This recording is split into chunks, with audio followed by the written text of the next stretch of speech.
ناظرین کرام، علامہ زینی دہلان لکھتے ہیں کہ ایفائے نذر کے واقعے کے بعد جناب عبد المطلب کو یہ فکر دامنگیر ہو گئی کہ اپنے جواں بخت اور جواں سال بچے یعنی جناب عبداللہ کی شادی کی خوشی منائیں، ایسی دلہن بیاہ کر لائیں جو اپنے دولہا کی طرح خصائل اور شمائل میں اپنی کوئی نظیر نہ رکھتی ہو۔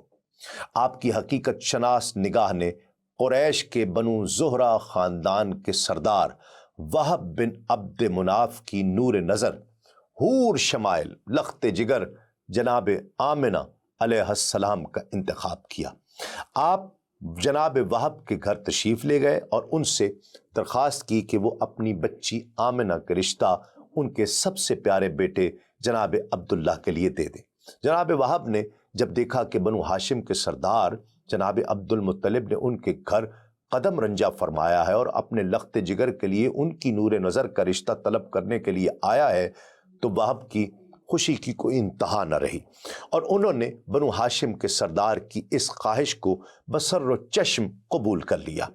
پھر جلد ہی تقریب نکاح انجام پذیر ہوئی اور آپ اپنے عظیم القدر سسر کے زیر سایہ اپنے شوہر نامدار کے ساتھ ازدواجی زندگی بسر کرنے لگی۔ معارج النبوہ کی روایت اس سے قدر مختلف ہے کہ جب وہب بن عبد مناف نے ابلق سواروں کی جانب سے حضرت عبداللہ کی حفاظت دیکھی تو ان کے دل میں یہ بات گھر کر گئی کہ وہ اپنی بیٹی آمنہ کا نکاح حضرت عبداللہ سے کریں گے۔ گھر آ کر انہوں نے سارا واقعہ اپنی بیوی کو کہہ سنایا، انہیں حضرت عبد المطلب کی خدمت میں روانہ کیا کہ جا کر ان سے کہیں کہ میری عفت مآب اور نیک سرشت بیٹی جو اخلاق اور اعمال میں بے نظیر اور بے مثال ہے، اگر وہ اس کو اپنے بیٹے عبداللہ کی زوجیت کے لیے قبول کر لیں تو نہایت مناسب ہوگا۔ حضرت عبد المطلب نے حضرت آمنہ بنت وہب کی صفات اپنی بیوی حالہ سے، جو حضرت حمزہ بن عبد المطلب کی والدہ اور حضرت بی بی آمنہ کی چچا زاد بہن تھیں، کئی بار سنا تھا۔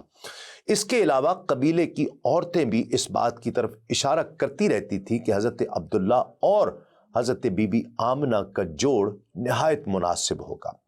ناظرین کرام، در حقیقت حضرت آمنہ اپنے دور کی نہایت عقل مند اور ذہین خاتون تھی اور ان صفات میں ان کا کوئی اس وقت ہم پلہ نہیں تھا، لہٰذا جناب عبد المطلب نے اس تجویز کو قبول کیا۔ اس کے علاوہ یہ بات اس یمنی بشارت کے عین مطابق تھی جو اس نے حضرت عبد المطلب سے سفر یمن کے موقع پر کہی تھی، اس پر بھی بات کرتے ہیں۔ واقعہ اس طرح ہوا کہ ایک مرتبہ حضرت عبد المطلب یمن کے سفر پر تشریف لے گئے اور وہاں یہودیوں کے ایک بہت بڑے عالم نے ان سے ملاقات کے دوران پوچھا کہ آپ کس قبیلے سے ہیں؟ آپ نے جواب دیا بنو ہاشم سے ہوں اور ہاشم کا بیٹا ہوں۔ اس نے جناب عبد المطلب سے اجازت مانگی کہ اگر آپ اجازت عطا فرمائے تو میں آپ کے جسم کے کچھ حصوں کو دیکھ سکتا ہوں؟ آپ نے جواب دیا کہ ایک شرط کے ساتھ اجازت دے سکتا ہوں کہ جسم کے دیکھنے میں کوئی اخلاقی گراوٹ نہیں ہونی چاہیے۔ اس نے آپ کی ناک کے ایک نتنے کو اپنے ہاتھ سے کھینچا اور اسی طرح دوسرے ناک کے نتلے پر بھی یہی عمل کیا۔ ایک اور روایت کے مطابق اس نے آپ کے ہاتھ کی ہتھیلیوں کو دیکھ کر کہا کہ ایک سے ملک و سلطنت اور دوسرے سے نبوت کا اظہار ہو رہا ہے، اور یہ سعادت دو منافوں کے قرائن سے ظاہر ہو رہی ہے، پہلے عبد مناف بن قصی، دوسرے عبد مناف بن زہرہ۔ پھر اس نے سوال کیا کہ تمہارے بیٹے عبداللہ کی شادی ہو گئی ہے؟ جناب عبد المطلب نے جواب دیا کہ نہیں۔ تب یہودی عالم نے کہا کہ اب تم واپس جا کر ان کی شادی بنی زہرہ میں کر دینا۔ جب حضرت عبد المطلب مکہ تشریف لائے تو یہ بات مشہور ہو چکی تھی کہ وہب بن عبد مناف حضرت عبداللہ سے اپنی بیٹی کی شادی کرنا چاہتے ہیں، لہٰذا حضرت عبد المطلب نے حضرت حالہ کو بتایا کہ حضرت عبداللہ کے لیے حضرت بی بی آمنہ کا نکاح ایک مجلس میں کیا گیا ہے۔ ناظرین کرام، معارج النبوہ میں منقول مختلف روایات کا خلاصہ یہ ہے کہ یہ جمعے کی شب تھی۔ حضرت آمنہ کی شب زفاف میں 200 عورتیں تو سمجھ لیجئے کہ رشک و حسد سے مر ہی گئی۔ ناظرین کرام، اس انتقال نور محمدی صلی اللہ علیہ وآلہ وسلم کی رات ملائکہ نے جشن منایا۔ جبریل امین نے فرش زمین پر آ کر بام کعبہ پر ہلالی پرچم لہرایا اور خطہ ارض کو بشارت دے دی کہ آج نور محمدی صلی اللہ علیہ وآلہ وسلم صلب پدر سے رحم مادر میں منتقل ہو چکا ہے، تاکہ افضل الخلائق پیدا ہوں اور تمام امتوں سے بہتر و برتر شخصیت دنیا میں جلوہ آرائی فرمائے۔ اسی رات ابلیس لعین کا تخت الٹ دیا گیا اور یہ مردود بارگاہ الہی میں 40 دن بحر و بر میں مارا مارا پھرتا رہا اور فرتے غم و کثرت غیظ و غضب میں سیاہ اور سوختہ ہو کر کوہ ابو قبیس کے دامن میں آ کر رونے لگا۔ حضرت عبداللہ بن عباس رضی اللہ تعالی عنہما سے یہ روایت سند صحیح کے ساتھ مروی ہے کہ جس رات نور محمدی صلی اللہ علیہ وآلہ وسلم حضرت آمنہ کے سپرد ہوا، اس کی تمام کاہنوں کو اطلاع ہو گئی اور وہ ایک دوسرے سے مشورے کرنے لگے۔ مشرق و مغرب کے چرند و پرند اور بحری جانوروں نے ایک دوسرے کو مبارکبادیں دی کہ وہ وقت آنے والا ہے کہ جب خطہ زمین نور مصطفی صلی اللہ علیہ وآلہ وسلم سے منور ہو جائے گا۔ قریش کے پالتو جانوروں نے آپس میں کہا کہ جناب آمنہ مشرف بنور مصطفیٰ صلی اللہ علیہ وآلہ وسلم ہو گئی ہیں اور ان سے ایسی شخصیت ظہور میں آئے گی جو زمین کی امین اور اس کی ظلمت کو دور کرنے والی ہوگی۔ پھر یہ بھی کہا گیا کہ تمام دنیا کے بت دوسری صبح سرنگوں پائے گئے۔ ابلیس لعین کا تخت پلٹ دیا گیا اور دوسرے بادشاہوں کے تخت سرنگوں ہو گئے۔ صاحب اقتدار حاکموں اور بادشاہوں کی زبانیں گفتگو سے قاصر اور گنگ ہو کر رہ گئیں۔ ناظرین کرام، عرب کے کلچر کے عین مطابق حضرت عبداللہ بھی شعر گوئی کا ذوق رکھتے تھے۔ بعض کتب سیرت اور متراجم میں آپ کے چند اشعار بھی نقل کیے گئے ہیں اور یہ ادبی چاشنی اور فصاحت کا منہ بولتا ثبوت ہے۔ ناظرین کرام، حضرت علامہ جلال الدین سیوطی اپنی کتاب میں حضرت عبداللہ کے یہ اشعار، اس کا ترجمہ نقل کرتے ہیں کہ ہر شہر میں یہ اطلاع ہے کہ ہمیں تمام زمین کے سرداروں پر فضیلت ہے۔ میرے والد عبد المطلب صاحب بزرگی اور ایسے سردار تھے کہ بصر سے حفظ تک انہی کی طرف اشارہ کیا جاتا تھا، اور میرے دادا ہاشم اور ان کے آبا کے لیے بلندیاں پرانی ہو گئیں۔ سب لوگ ایسے تعارف اور حسب و نسب کی بہت کوششیں کرتے رہے۔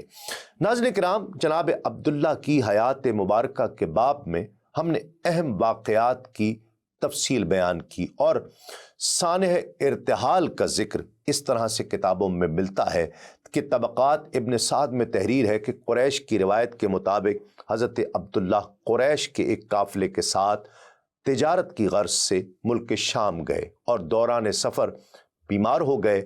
واپسی پر یہ قافلہ مدینہ منورہ کے پاس سے گزرا تو حضرت عبداللہ بیمار ہونے کی وجہ سے مدینہ میں ہی اپنے والد عبد المطلب کے ننھیال بنو عدی بن نجار کے یہاں ٹھہر گئے۔ قافلہ مکے پہنچا تو حضرت عبد المطلب نے اپنے بیٹے کے بارے میں پوچھا۔ قافلے والوں نے بتایا کہ وہ بیمار تھے، اس لیے واپسی پر مدینہ ٹھہر گئے۔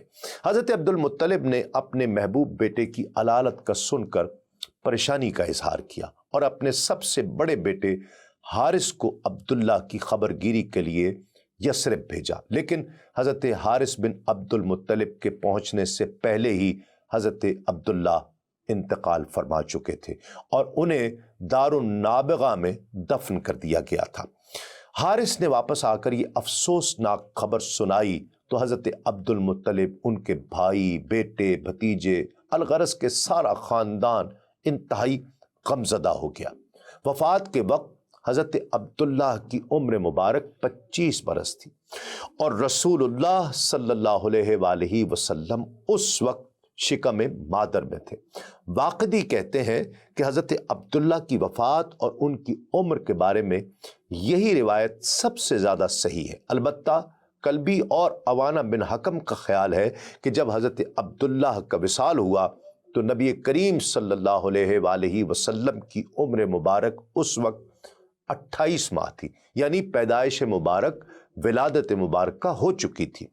بعض لوگوں نے یہ بھی کہا ہے کہ آپ کی عمر اس وقت 7 ماہ تھی۔ علامہ ابن سعد کہتے ہیں کہ صحیح بات وہی ہے جو پہلے ذکر کی گئی ہے کہ حضرت عبداللہ کی وفات کے وقت نبی کریم صلی اللہ علیہ وآلہ وسلم شکم مادر میں تھے۔ حضرت عبداللہ کی عمر مبارک کے متعلق مختلف اقوال ملتے ہیں، یعنی 18 برس یا 25 برس یا 28 برس یا 30 برس، لیکن حافظ ابن حجر نے 18 برس کو ترجیح دی ہے۔ انا للہ و انا الیہ راجعون۔ ان کی اچانک وفات سے سب کو صدمہ ہوا ہوگا اور شدید صدمہ ہوا ہوگا، لیکن حضرت بی بی آمنہ کے دل پر جو قیامت ٹوٹی اس کا اندازہ صرف وہی لگا سکتی ہیں۔ آپ نے اپنے عظیم خاوند کے اچانک انتقال پر ایک مرثیہ کہا، اس کے چند اشعار ہم پیش کرتے ہیں اور اس کا ترجمہ پیش کرتے ہیں کہ بی بی آمنہ کے احساسات کا کچھ اندازہ ہو سکے۔ بطحا وادی کے کنارے نے ہاشم کے بیٹے کو موت کی نیند سلا دیا۔ وہ مختلف پردوں میں لپٹا ہوا مکہ سے باہر لحد کا پڑوسی بن گیا۔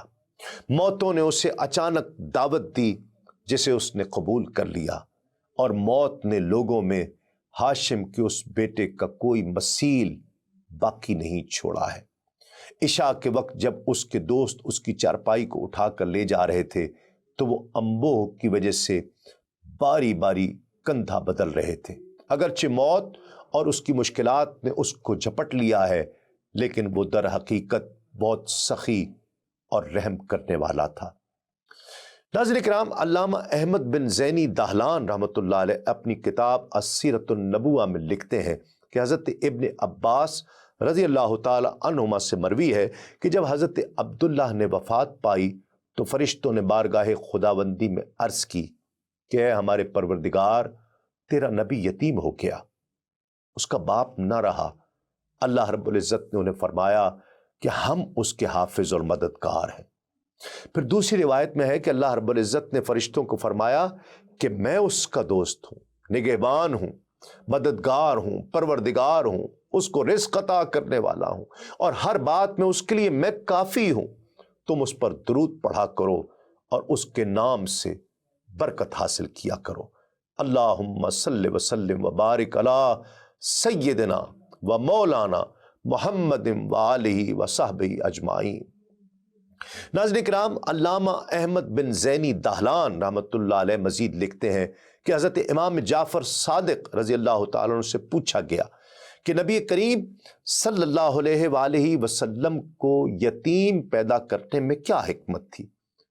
تو حضرت نے فرمایا کہ اس کی متعدد حکمتیں ہیں، ان میں سے ایک حکمت یہ ہے کہ تاکہ کسی مخلوق کا حق آپ پر نہ رہے، یعنی وہ حقوق جو بالغ ہونے کے بعد کسی پر ان کی ادائیگی لازم ہوتی ہے۔ آپ کی والدہ ماجدہ نے بھی اس وقت انتقال فرمایا جبکہ حضور کی عمر مبارک صرف 6 برس تھی۔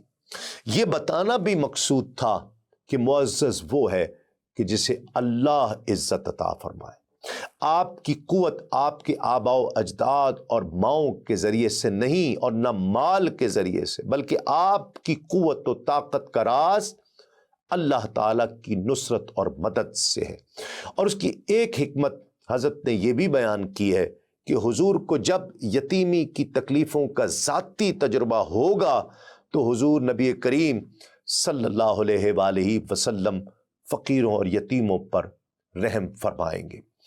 دین اسلام کے مختلف امور سے آگہی کے لیے ابھی سنو نیوز کا یوٹیوب چینل سبسکرائب کیجئے اور بیل آئیکن کا بٹن ضرور پریس کیجئے۔